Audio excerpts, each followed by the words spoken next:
kami dari kelompok 5 di sini akan mendiskusikan materi mengenai pengertian, model, dan proses diagnostik dalam pengembangan organisasi. Saya sendiri Anissa Putri sebagai moderator dan anggota kelompok lainnya dengan pertama ada Zakia Aflar, kemudian Nanda Aulia, dan Niva Anola, dan terakhir ada Madia Lasya. Oke, dari untuk materi kita ini pertama kita akan bahas mengenai definisi diagnostik.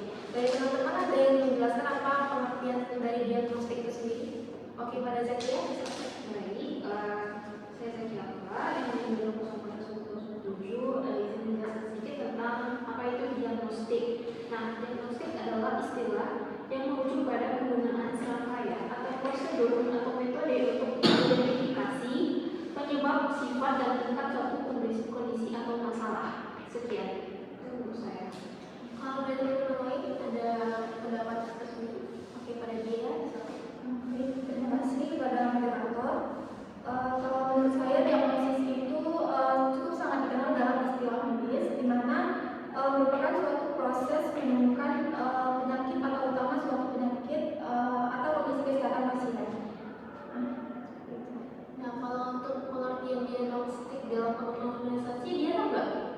Kalau menurut saya, seperti yang saya jelaskan tadi, menurut saya sama halnya seperti dalam konteks pengembangan organisasi, di mana diagnosis dalam pengembangan organisasi itu merupakan suatu proses menemukan penyebab atau pokok dari masalah-masalah dalam organisasi. Nah, ada dalam perspektif lebih luas, di mana ada prinsip kolaboratif antara tim manajemen dengan konsultan pengembangan organisasi. Nah, untuk menemukan informasi, kemudian menganalisa dan menentukan tindakan intervensi. Oke, berarti diagnosis organisasi itu bisa diartikan sebagai suatu proses kolaborasi antara anggota organisasi dan praktisi untuk mengumpulkan informasi yang relevan, mengorganisir, dan memberikan umpan balik kepada manajemen organisasi dengan cara tertentu. Oke, next untuk materi selanjutnya itu ada mengenai aspek penting dalam diagnostik dalam pengembangan organisasi itu akan dijelaskan oleh dia pada dia. Baik, terima kasih penjelasan kita. Di sini menurut saya ada beberapa aspek penting dalam diagnostik organisasi. Ada 4 aspek penting. Yang pertama itu di mana diagnostik ini merupakan suatu proses kolaboratif yang menggabungkan pengumpulan dan analisis data. Kemudian yang kedua itu diagnostik membantu mengidentifikasi masalah spesifik dan merencanakan intervensi. Kemudian yang ketiga itu diagnostik ini menggunakan pendekatan sistematis dan dapat mengadopsi prinsip-prinsip dari metode medis untuk menemukan akar permasalahan organisasi. Serta yang keempat itu adalah diagnostik ini memerlukan kepercayaan etis dan keterlibatan anggota organisasi secara menyeluruh agar hasilnya optimal dalam proses perubahan. Oke, terima kasih kepada dia. Nah, selanjutnya ada yang tahu nggak mengenai latar belakang kenapa diagnostik dalam pengembangan organisasi itu diperlukan? Oke, Pak Nanda, silakan. Baik, terima kasih kepada moderator. Di sini saya akan membahas mengapa kita mengangkat atau membahas latar belakang mengapa kita mengangkat judul pengertian, model, dan proses diagnostik dalam pengembangan organisasi. Sebagaimana yang kita tahu, di era sekarang ini organisasi menghadapi lingkungan yang sangat dinamis, kompleks, dan penuh ketidakpastian akibat persaingan global, digitalisasi, serta perubahan regulasi. Kondisi ini menuntut organisasi untuk adaptif, inovatif, dan tangguh melalui pembangunan resiliensi dan kapasitas adaptif. Salah satu pendekatan yang digunakan adalah pengembangan organisasi atau OD, yaitu upaya terencana dan sistematis untuk meningkatkan efektivitas serta kesehatan organisasi. Diagnosis menjadi tahap awal penting dalam OD atau Organization Development agar intervensi yang dilakukan tepat sasaran, berbasis data, dan mampu membawa organisasi menuju kondisi yang lebih efektif, adaptif, serta siap menghadapi perubahan di masa yang akan datang. Terima kasih, saya kembalikan kepada moderator. Oke, terima kasih kepada Nanda atas penjelasannya. Selanjutnya itu adalah materi mengenai model dan teknik diagnostik dalam yang dapat digunakan dalam pengembangan organisasi. Pertama kita akan membahas mengenai model dulu. Nah, untuk model ini akan dijelaskan oleh Zakia. Zakia, silakan. Baik, terima kasih kepada moderator. Dalam model kasih tahu apa itu diagnostik model. Nah, diagnostik model adalah kerangka kerja konseptual yang digunakan untuk memahami organisasi dengan menggambarkan konteks organisasi serta efektivitas dari setiap fungsi dan proses kerja dalam organisasi.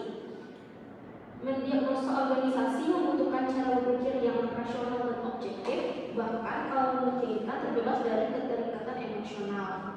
Dari sekian banyak model yang ada, yang paling banyak dan sering diangkat dalam penelitian adalah model dari Wishbord Six Box model. Model diagnosa organisasi dari Wishbord adalah mengelompokkan aktivitas yang variatif baik formal maupun informal ke dalam 6 dimensi. Nah, ke 6 dimensi itu yang pertama ada purpose, ada tujuan. Aspek ini berkaitan dengan kejelasan tujuan dan kesepakatan tujuan. Dengan kata lain, sejauh mana anggota organisasi memahami dan mendukung tujuan organisasi. Nah, yang kedua ada struktur. Struktur menggambarkan bentuk organisasi, di mana tugas dan proses yang diorganisir. Selain itu juga berkaitan dengan tingkat kewenangan dan hubungan formal antara kelompok. Nah, yang ketiga itu relationship atau hubungan. Relationship membahas hubungan yang terjalin dalam pekerjaan dan kualitas hubungan tersebut. Hubungan kerja meliputi 3 ranah, yaitu antara karyawan, antar unit kerja, dan antara anggota organisasi dengan pelanggan. Nah, yang keempat itu ada reward, yaitu reward terkait dengan bentuk insentif yang dapat mempengaruhi motivasi kerja karyawan. Yang kelima yaitu outcome mechanism. Outcome mechanism membahas segala sesuatu yang menunjang proses pengelolaan manajemen organisasi agar bisa terkelola secara baik, efektif, efisien, dan produktif untuk mencapai tujuan organisasi. Yang keenam ada leadership. Aspek ini berfokus pada cara pemimpin dalam mengidentifikasi dan mengarahkan anggota dalam mencapai tujuan. Dan yang ketujuh adalah environment, adalah tuntutan dan tekanan yang berasal dari eksternal organisasi yang membutuhkan respon cepat. Nah, selain dari model Wishbord Six Box model, ada juga model 7S atau model 7S yang dikenalkan oleh Peters dan Letterman tahun 2004 dari unit MC konsultasi grup pada tahun 1970. Secara umum, 7S adalah merupakan suatu model manajemen yang mendeskripsikan perusahaan berdasarkan 7 faktor agar lebih efisien dan mampu berkompetisi.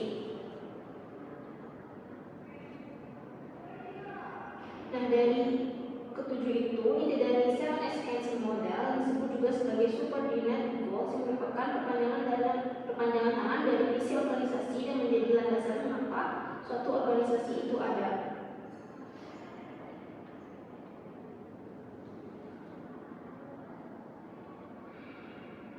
Baik, hanya yang dapat saya sampaikan. Saya kembalikan pada moderator. Baik, terima kasih banyak Zakia. Sedikit menggambarkan untuk model diagnostik dalam pengembangan organisasi itu ada satu lagi, yaitu open system model, di mana model ini mengarahkan pada struktur organisasi dan strategi yang dijalankan oleh perusahaan dalam pengembangan organisasi. Model komprehensif untuk mendiagnosis sistem organisasi dengan open system model pada level organisasi meliputi input, desain komponen, dan output yang mengisi setiap komponen bagian tersebut berbeda sesuai dengan level diagnosis yang dilakukan. Adapun diagnosis terdiri dari 3 level, yaitu pertama diagnosis level organisasi yang merangkum organisasi mulai dari strategi dan struktur. Nah, model diagnosis level organisasi terdiri dari general environment, task environment, engagement environment, strategi, human resource system, teknologi, struktur, management process, kultur, and organization effectiveness. Selanjutnya, diagnosis level kelompok atau departemen meliputi desain kelompok, metode yang digunakan dalam melakukan interaksi kepadatan kerja seperti norma, tugas-tugas, dan jadwal pekerjaan. Yang terakhir, diagnosis level individu yang mengarahkan pada pekerjaan secara individu atau perorangan terkait kepada efektivitas dari pemegang jabatan yang mencakup keterampilan sampai performa kinerja. Nah, selanjutnya itu materi mengenai teknik dalam pengembangan organisasi. Untuk detail, apakah bisa dapat menjelaskan mengenai teknik dalam pengembangan organisasi ini? Baik, terima kasih kepada moderator. Teknik dalam pengembangan organisasi menggunakan berbagai metode untuk memperoleh gambaran menyeluruh mengenai kondisi internalnya. Metode-metode tersebut saling melengkapi untuk memberikan data yang komprehensif dan objektif. Secara umum diantaranya adalah survei. Survei itu adalah metode kuantitatif yang melibatkan penyebaran kuesioner kepada sejumlah besar karyawan. Instrumen ini dirancang untuk mengukur persepsi, sikap, dan tingkat kepuasan karyawan terhadap berbagai aspek seperti komunikasi, budaya organisasi dan proses kerja. Kemudian ada teknik wawancara. Wawancara ini merupakan metode kualitatif yang dilakukan secara tatap muka atau melalui telepon dengan tujuan menggali informasi mendalam dari individu. Teknik ini memungkinkan pewawancara menanyakan pertanyaan terbuka yang dapat mengungkap pengalaman, persepsi, dan pendapat personal. Kemudian ada teknik focus group discussion atau FGD. FGD ini melibatkan diskusi terstruktur dalam kelompok kecil yang terdiri dari perwakilan berbagai departemen atau level dalam organisasi. Sesi diskusi difasilitasi untuk menggali pendapat kolektif dan mengidentifikasi isu-isu yang dirasakan bersama. Kemudian ada teknik analisis data kinerja. Metode ini melibatkan pengumpulan dan analisis data kuantitatif terkait kinerja organisasi, seperti laporan keuangan, produktivitas, dan indikator kinerja utama atau Key Performance Indicator atau KPI. Data ini diambil dari sistem monitoring internal dan laporan operasional. Demikian saya kembalikan kepada moderator. Baik, terima kasih kepada Nanda. Teman-teman ada yang menambahkan mengenai teknik diagnostik dalam organisasi ini? Pada saatnya silakan. Baik, terima kasih kepada moderator. Nah, saya di sini akan menambahkan sedikit tentang yaitu teknik diagnostik dalam pengembangan organisasi. Nah, menurut Uju Sumedi dalam Jalur Saifuddin dan Kuhn 2023 memiliki penjabaran lain mengenai teknik diagnostik dalam pengembangan organisasi. Yang pertama adalah latihan kepekaan atau sensitivity training, yang berasal dari training atau latihan kepekaan yang dilaksanakan secara berkelompok yang bertujuan untuk meningkatkan kepekaan, kecepatan reaksi, dan mengasah intuisi dalam mengatasi masalah yang muncul. Nah, yang kedua adalah latihan jaringan, yaitu salah satu teknik dalam pengembangan organisasi diagnostik yang berbasis jaringan manajerial yang dicetuskan oleh Robert Greenfield dan Jake Moore. Pendekatan ini membagi perilaku pimpinan menjadi dua macam, yaitu perilaku pimpinan dengan perhatian pada produksi dan perilaku pimpinan dengan perhatian pada orang. Yang ketiga adalah umpan balik. Teknik ini dikembangkan oleh Kurt Lewin, yaitu pelaksanaan teknik ini meliputi beberapa tahapan yang pertama pengumpulan data mengenai sikap, perilaku, hubungan motivasi dan kepuasan kerja, serta berbagai aspek lain, dan para anggota organisasi. Data yang diperoleh selanjutnya dikembalikan kepada responden itu dibahas bersama untuk menentukan apakah perlu perubahan yang bukan atau malah sebaliknya. Nah, yang keempat ada konsultasi proses. Teknik ini dikembangkan oleh Edgar Stein.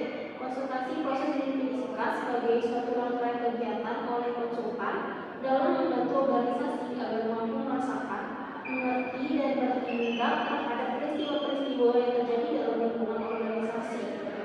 Nah, yang kelima itu perdamaian oleh pihak ketiga. Teknik ini diperkenalkan oleh Richard Walker. Fungsi dari teknik ini adalah mengidentifikasi sebab-sebab terjadinya pertentangan dan upaya penyelesaian konflik dengan bantuan pihak ketiga. Nah, yang terakhir adalah pembentukan tim. Teknik ini bertujuan untuk melakukan penyesuaian terhadap permasalahan yang harus diselesaikan. Baik, sekian yang bisa saya sampaikan.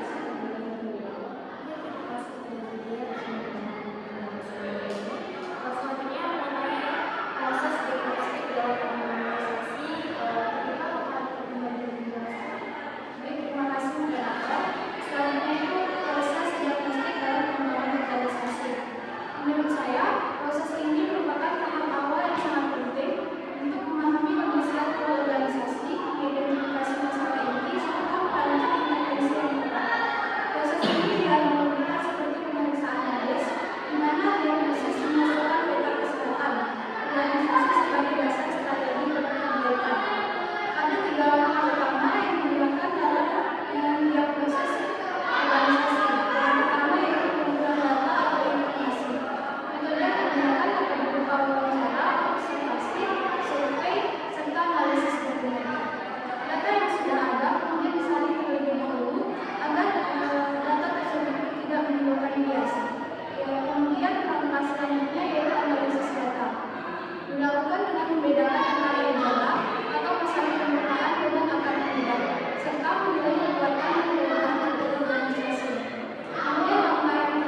serta kelompok kerja.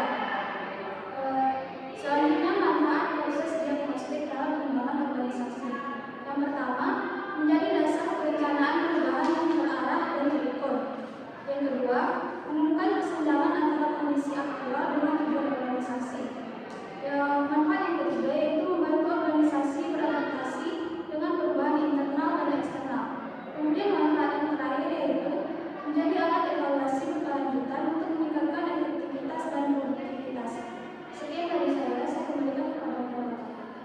Baik, terima kasih kepada Diva dan selanjutnya penjelasan dari Diva tadi pada proses kita hari ini dapat kesimpulkan bahwa proses diagnostik merupakan fondasi penting dalam pengembangan organisasi karena memberikan gambaran menyeluruh mengenai kondisi aktual, kekuatan, dan kelemahan organisasi. Diagnosis yang dilakukan secara sistematis membantu membedakan masalah inti dari gejala sehingga intervensi yang dirancang lebih tepat sasaran. Dengan dukungan model seperti Six Box Work dan Campus and Worthy, diagnosis dapat dilakukan pada level organisasi, kelompok, dan individu. Kemudian hasil diagnosis berperan sebagai dasar perencanaan perubahan, alat evaluasi berkelanjutan, serta sarana untuk meningkatkan efektivitas, adaptabilitas, dan kepuasan stakeholder. Dengan demikian, keberhasilan pengembangan organisasi sangat bergantung pada kualitas diagnosis yang mendalam dan objektif. Baik, sekian untuk hari ini. Kita tutup diskusi kali ini. Bila ada maaf, assalamualaikum warahmatullahi wabarakatuh.